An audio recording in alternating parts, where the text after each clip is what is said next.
d'une façon ou d'une autre, consciemment ou inconsciemment, directement ou indirectement. Tout ce que nous faisons, chacune de nos espérances, est reliée à un profond désir de bonheur. Avec 256 électrodes placées sur son crâne rasé, le moine bouddhiste français Mathieu Ricard a montré le même sourire naturel qui l'accompagne partout. Son cortex préfrontal gauche, une zone du cerveau spécialement active chez des personnes ayant des pensées positives, montre une activité au-delà des paramètres de normalité. Selon la science, son état mental ne peut que correspondre à celui de l'homme le plus heureux sur la planète. Des années d'études ont amené les scientifiques à discerner avec une grande précision que l'activité du cortex préfrontal gauche se trouve être fortement reliée au sentiment de bien-être.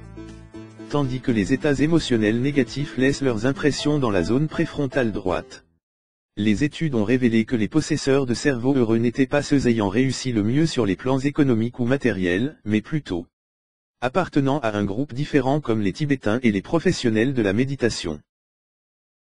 Soumis à une expérimentation éprouvante avec des scanners de cerveau, des personnes avancées dans la méditation, se concentrant sur la compassion, ont été à même de changer l'anatomie de leur cerveau de façon étonnante. Ils ont augmenté les niveaux d'émotions positives, observés dans le cortex préfrontal gauche. Ils ont également diminué l'activité dans leur lobe préfrontal droit, relié à la dépression. Diminué l'activité de l'amygdale, une région du cerveau reliée à la peur et à la colère. Ainsi qu'augmenter la durée et la profondeur de leur attention.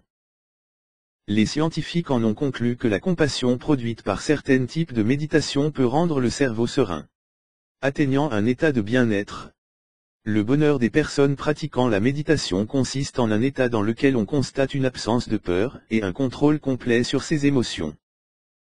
De la même façon, la plupart des gens expérimentent ce soi-disant état de flow, ou état mental atteint par une personne lorsqu'elle est complètement plongée dans une activité, dans un état maximal de concentration, de plein engagement et de satisfaction dans son accomplissement.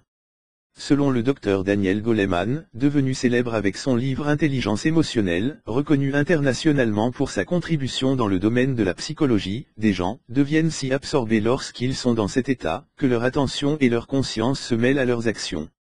Fondamentalement, le flow se caractérise par l'absorption totale d'une personne dans son occupation durant certaines périodes d'exercice intellectuel ou physique. Un sentiment de bonheur saisit alors l'esprit lorsqu'il est entièrement à ce que l'on fait. Par contraste avec ce que les neurologues ont pensé pendant un certain temps, lorsque l'esprit concentré s'implique dans une tâche, comme dans l'état de flow, le cerveau est moins actif que lorsque l'esprit est en errance. Cela est semblable à l'état développé par ceux qui méditent fréquemment. Ainsi donc, le bonheur est selon les découvertes scientifiques, un état non atteignable par des moyens matériels. Il est plutôt une conséquence de l'indifférence émotionnelle et de la contemplation compatissante de l'univers. Il est plus lié à l'altruisme qu'à l'égoïsme, plus spirituel que matériel. Le secret du bonheur pourrait être aussi simple et complexe que de devenir plus conscient. Tout porte à croire que la méditation, une pratique à la portée de tous, à condition de prendre quelques minutes pour faire taire l'esprit, est une excellente façon d'accroître son bonheur.